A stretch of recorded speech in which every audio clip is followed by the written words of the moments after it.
Welcome to SolidCAM Professor. I'm Sydney, your SolidCAM Professor, with one of many videos available to you 24 hours a day, 7 days a week. Let's continue in this session and talk about automatic creating of chains. Now, let's start with Auto General. Now, Auto General is as follows. If I were to, say, click on this edge over here and switch over to Auto General, at this point, it'll show me, okay, what are my options? It's showing me that I can either go this way or that way. So I'll just click on the direction I want to go, and I can just continue on that way. But it shows me every single point what my options are. However, working on solids such as this one, this is not always feasible. So for that, we have a different option called Auto Constant Z. I'll cancel what I did up until that point and I'll start again. If I click on the first edge as I've done before, and then I click on Auto Constant Z, what Auto Constant Z actually does, it'll work automatically on the elements that are on the same Z level. So if I have a line over here or an element over here, it'll not pick those up because that is changing the Z direction. So I'm just going to click on Auto Constant Z, and you note that it picked up automatically now this entire chain as shown over here. And this was done just by clicking on Auto Constant Z. Now, there are times when I create a geometry, such as for this area over here, where I actually want to leave this edge open, not as part of the geometry, but to go all the way around and to stop over here.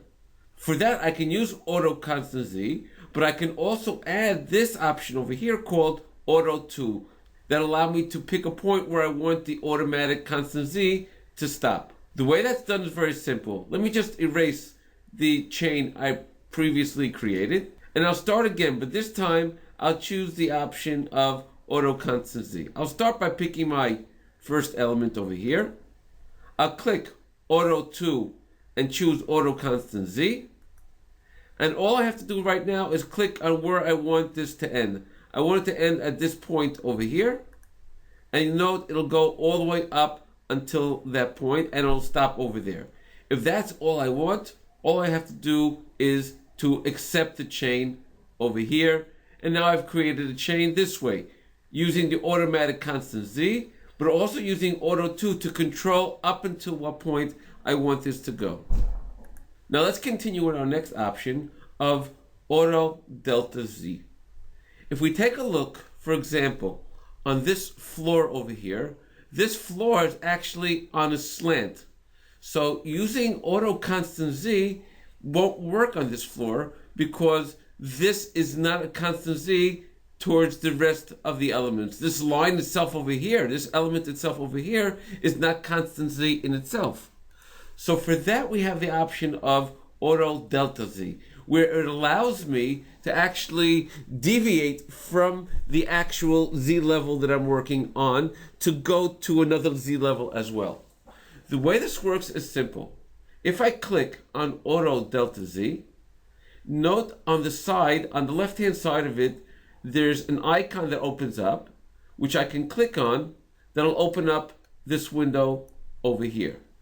Now, in this window, I can say how much I'm willing it to deviate in the Z plus level and in the Z minus direction as well.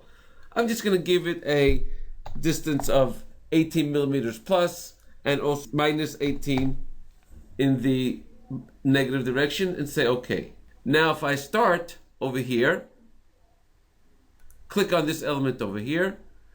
I want to change direction, so I'll just click on the next element to change the direction. And note that it picked up the entire chain even though it wasn't on the same Z level. That's because I allowed it in the Auto Delta Z to deviate from the actual Z level that I started from.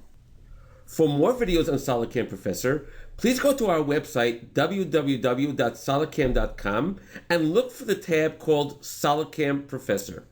Thank you for joining us on SolidCAM Professor. Take care and have a nice day.